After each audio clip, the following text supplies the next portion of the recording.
Buterevu mukwano gwange nkwaniriza kujika media ensibuko ya mawulire gwatanaba kubanga subscribinga gena maso subscribing likinga commentinga tusobole okubanga munange tutambula bulungi. Of course ebitambula byo amawulire aga J Chameleon gakakasidwa nti ono yabadde afekinga obulwadde bwe. Jukira emabegako munange ekibadde mawulire alien skin kirevaje kakati nga Chameleon otumutegera obulungi ono yabadde alina okunonya engeri yonna gyasobola okubanga ate ajja alien skin mawulire.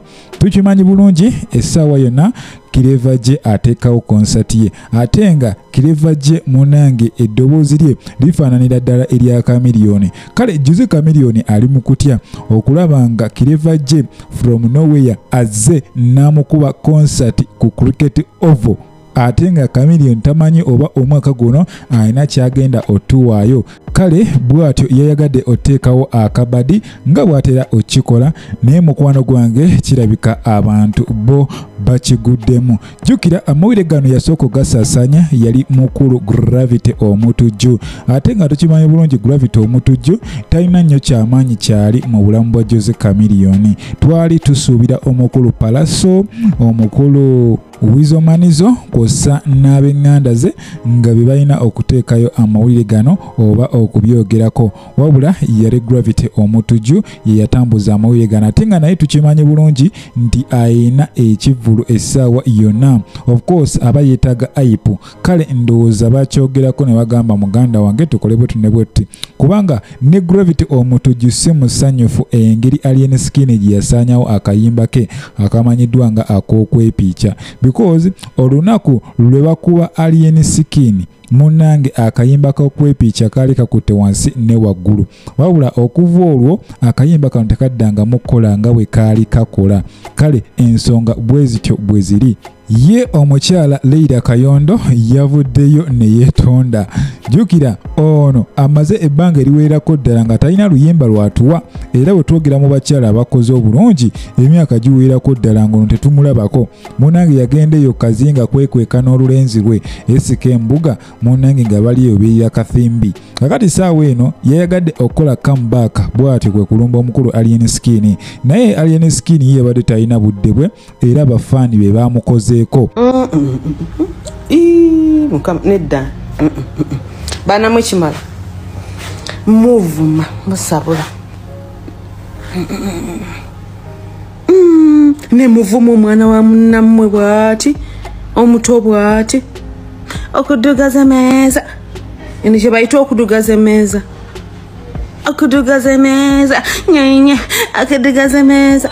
Bannange musonyiwe muleke bana mmwe ne muvuma omwana omuto bw'ati. Of course mumwewuliddeko nga yeetonda.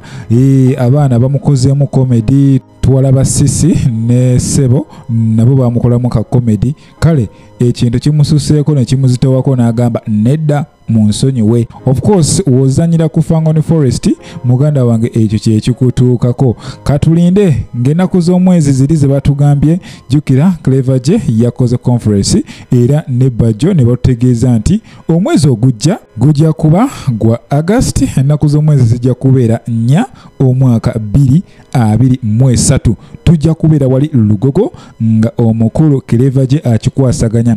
Ate jukira Bajjo yatugambye kino kigenda kuba kyanjawulo nga si kya bulijjona nga kye tutera okulaba. Of course naffe tukiyinze era nga ne alien skin yasuubiza agenda kuyiwawo omubiri ku lw'omukulu Cleverje.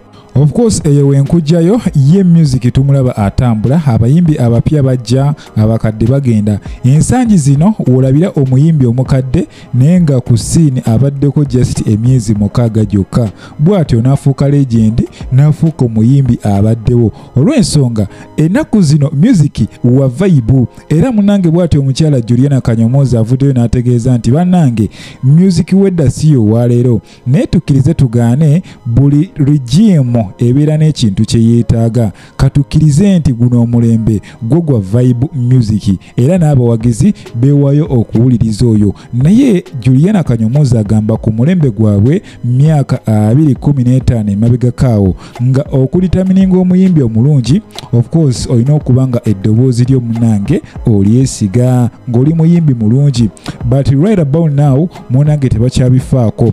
You come from nowhere kasita obeera ng'oli good looking ate nga olina vibe. Muganda wange osobola okuba omuziki wano munange Uganda yonna nekkakasa. Naye ate ekyewuunyisa nti okuva ku maapu tekikutwalira myezi giwera ng'oli ku ttaka. Kale awo no wenkugambira ggwe omuyimbi ng'ennyimba zo za vibe olina okuba nga oli so much vibalistic nga okuba ennyimba za kumukumu ng'omukulu Alien Skin we yabateekako ttabo, because okuba oluyimba olwa vibe ogenda oddukuba mu vibe ya leero ogenda otuuka mu wiiki ejja ng'abantu tebakyalina vibe yalwo, kitegeeza bagenda kubanja. Ate kakati we bakubanja ennyo ennyimba muganda wange ogenda maliriza nga okolera ku pressure omalirize ng'ekintu kikuyiiseeko. Bwe tutyo we tulabye abayimbi baffe nga bagenda mpola mpola. Twalaba omuyimbi Kyayiwenjaye Omutume Planet ennaku zino tetukyamulaba.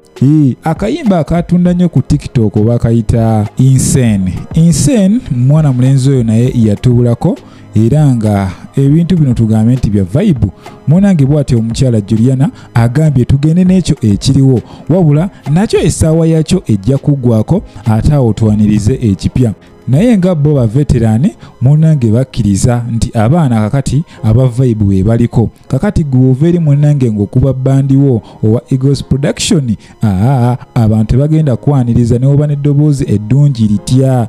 That's why tulaba kati ennaku zino bakatharini kusasira tebakyalabika. Bajjofule Rutaaya balagawa naye nga gye bali bayimbi balungi naye olw'ensonga nti music trend yaabwe tekyatambula bwe batyo basalawo baddeko ebbali abaana basooke bakube aba vibe.